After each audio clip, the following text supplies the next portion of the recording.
They fell silent, and all eyes turned to Junpei. He felt each stare burning into him, but he refused to flinch. Before we try and decide where we're going to go, there's something else we gotta do. What's that? We need to exchange information. We don't know anything about each other. I want to know who you guys are. Who you are, where you came from, why you ended up here. Don't tell me you aren't curious too. They were silent. Some of them looked the other way, or bit their lip, or crossed their arms and stared at the ceiling. But one of them spoke up. It was Akane. I agree. I think Jumpy is right. Jumpy? Oh, I'm sorry, I'm talking about him. I just call him Jumpy. His name is Junpei. She pointed toward Junpei. We're childhood friends. We went to the same elementary school. Wait, stop! Don't tell us stuff we didn't ask you about! Zero's probably watching us right now. What are you gonna do if he's listening in? Would that be bad? Hell yeah, it would. We don't know how much that bastard knows about us. Maybe he just picked up a bunch of random people to kidnap. If that is the case, then it'd be dangerous for us to let him know too much. If Zero knows who we are, he could go after our families. Maybe he'd tell us he had him to get us to do stuff, you know? But we still need to know what our names are. It's going to be hard to talk to each other if we don't have names. Alright, then why don't we have code names? To him, apparently, it seemed like the obvious solution. Code names? Yeah, we'll each pick something. Like, I'll be 7. 7? Why are you 7? It seemed a fair question.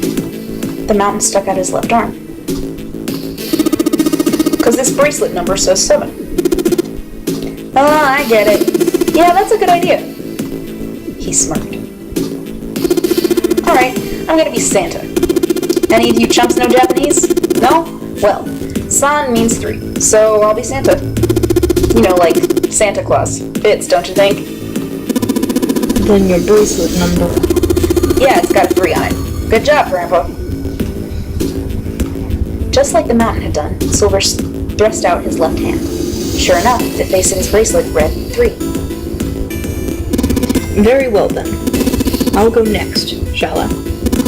My bracelet number is 1. Given that, I think Ace seems appropriate.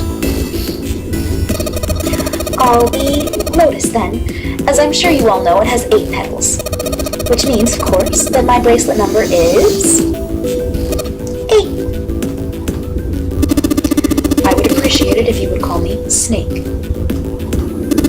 My bracelet number is 2.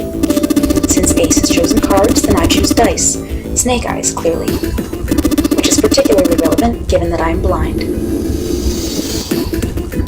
Blind? Really? He'd kept his eyes closed during their entire ordeal, which had suggested something strange, but to hear it said so casually, it was something of a surprise. Everyone seemed a little nervous at the prince's proclamation, but no one seemed to know how to react to it. There was one person, however, who didn't seem to be surprised in the least. The girl with pink hair. I want to be Clover. You know, like a 4-leaf clover. Good luck, right? Looking almost bored, she held out her left hand.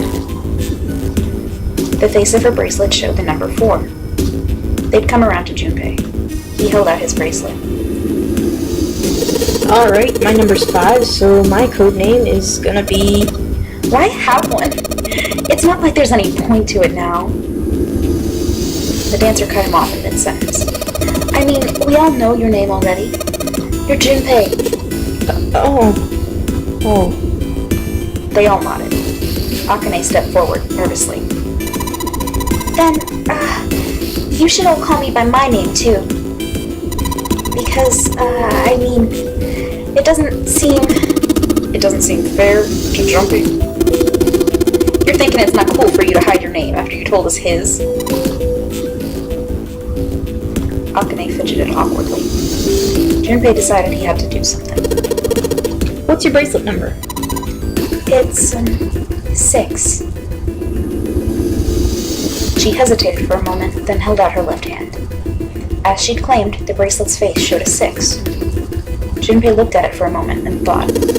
Alright then, why don't we call you June? June? Yeah, you know, it's the 6th month of the year. So, you're June. Junpei? Akane kneaded her hands and looked up at Junpei, uncertain. He smiled back at her, reassuringly. Are you good with that? She thought about it for a few more minutes, then seemed to come to a decision and gave Junpei a small nod. Their names decided, Junpei ran over them quickly in his head. 1 was Ace. 2 was Snake. 3 was Santa. 4 was Clover. 5 was Junpei's number. Akane was 6, and Junpei had given her the codename of June. 7 was 7. And 8 was Lotus. That meant that 8 of them, including Junpei, had revealed their bracelet numbers. But there was still one person left. He was the man with glasses and hair like a bird's nest. He hadn't said anything since they'd met on the stairs, and he didn't look like the sort of person who was inclined to conversation. His skin was pale, his breathing was heavy, and he was soaked with nervous sweat. His behavior seemed very suspicious, or perhaps simply emotionally unstable. It was difficult to tell. Whatever the case, it seemed clear that he had only a fingertip's worth of a grip on his sanity. The girl with pink hair, Clover, walked up to him slowly. She put her hands on her hips and eyed him suspiciously. What number are you? He didn't answer. His bloodshot eyes twitched from person to person, and his breath came in hot pants. Hey, I'm talking to you. The man licked his dry lips with a shaking tongue and spoke with a voice like old paper. It isn't obvious. There are 9 people here. And you know who numbers 1 through 8 are. I'm the only one left. So you're 9? Yeah. He extended a trembling arm. The bracelet did indeed say 9. Clover looked at it contemptuously. What's your code name?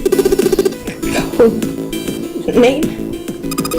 What do you want us to call you? We all made up names. You should too. I don't need one. Why not? Because I'm not going to stay here. With you. He took a shuddering breath and exhaled. Clover looked at him with something very like disgust. You've got some sort of plan? I do. Yeah? What's that? You sure you want to know? Yeah? Alright. Let me show you. I'm going to do this. By the time they realized what he was doing, it was too late to stop him. The man's body moved like a snake's. In the blink of an eye, he had slid around behind her and wrapped his arm around her waist. Hey, what the hell do you think you're doing? Santa leapt forward, toward Clover and the 9th man. He was halfway there when... Stay back! Suddenly the man's hand dove into his pocket. It came back out with a knife. A pocket knife. He held it to Clover's pale, quivering neck. If you get any closer, I'll cut her open. Santa skidded to a halt. He snarled at the scrawny man with the knife and gritted his teeth. Yes, that's right. The man's smile was neither friendly nor reassuring. Sweat poured down his neck, soaking the collar of his shirt. Clover, are you all right? The prince, Snake's voice sounded oddly concerned. Yeah. I'm fine. Her voice shook, making her words even less convincing. What the hell are you trying to do? I told you. This is my plan.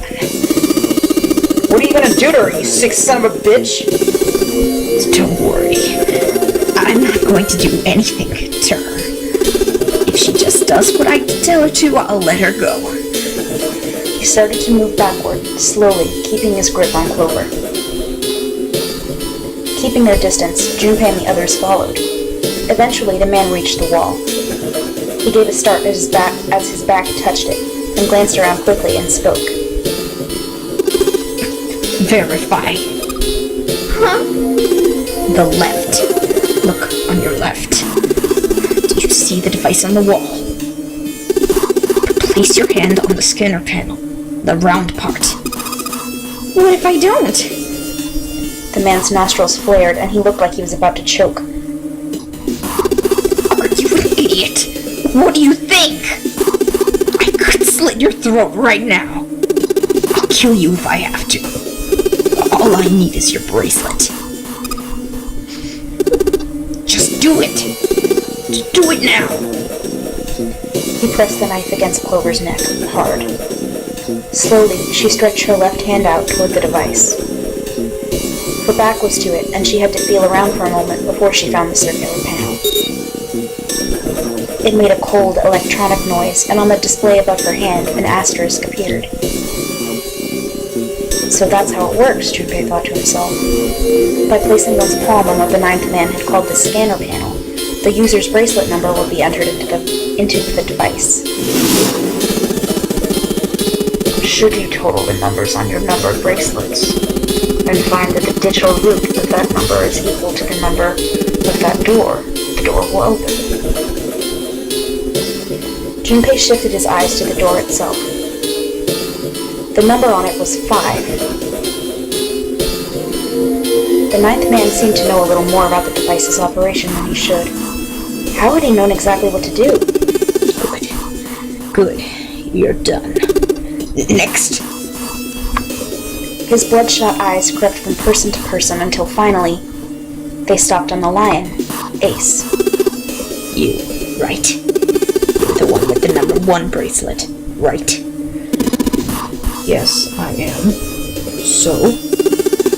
Then, you're next. Just verify your number like this little brat did. What are you doing? Do it! Don't you care what happens to her? Okay, just calm down. Ace held up his hands, palms out. The ninth man jerked his chin toward the device. Slowly, cautiously, Ace moved towards the device. After what seemed like an agonizing eternity, he reached it. Now, verify. Ace nodded and placed his hand on the scanner panel. The device beeped again, and a second asterisk appeared. Now the device had Clover and Ace's numbers. 4 and 1.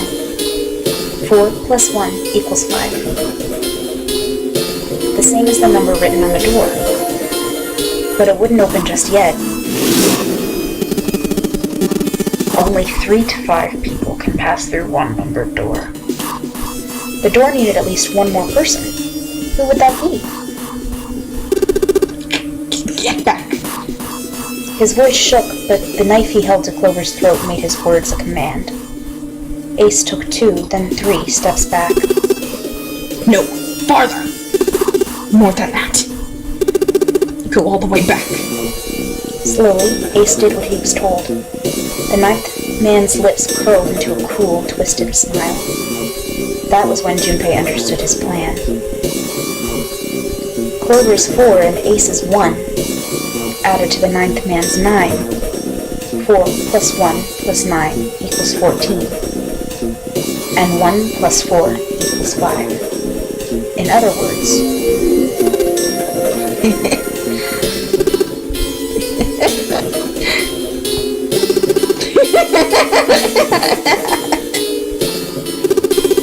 Thank God you were all so cooperative. Now I can get out of this nightmare. He pressed his own hand against the scanner panel. A third asterisk appeared on the screen. He dropped his hand to the lever on the side of the device and pulled.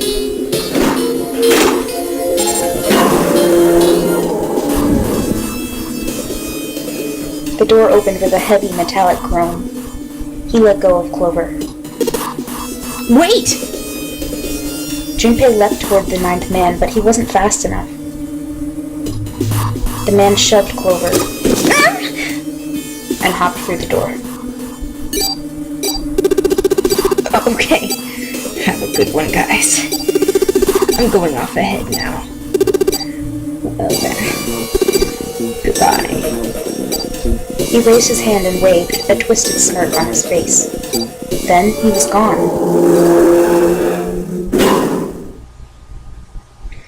The door ground shut with a dull clang of metal on metal.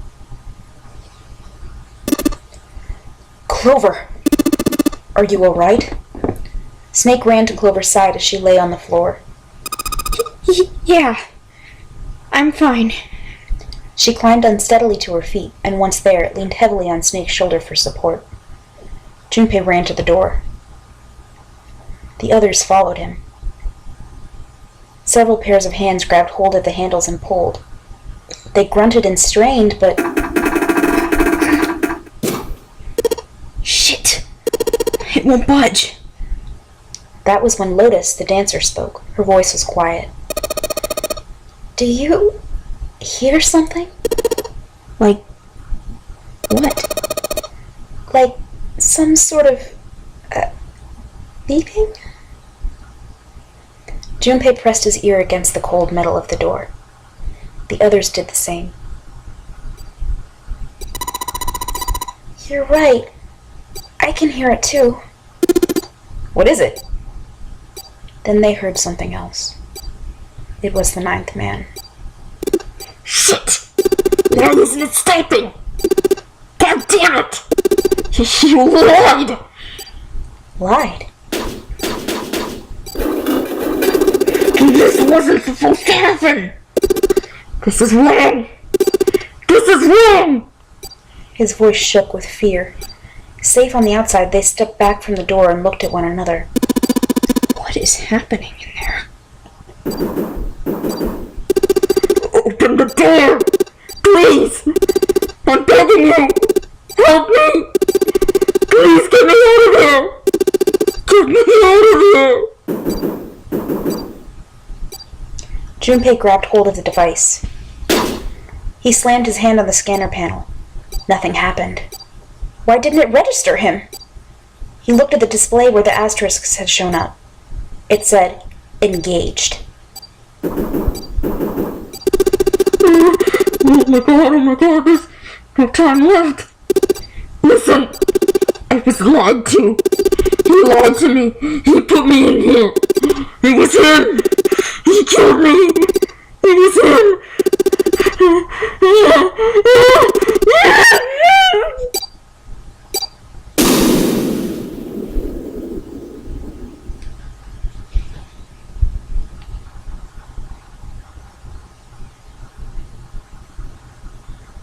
The explosion rocked the room. Instinctively they ducked, then stood up slowly when they realized there was no danger. No one spoke. Silence filled the room.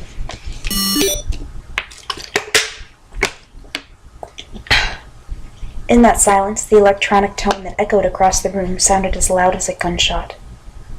All eyes turned toward it. It had come from the device mounted next to the door.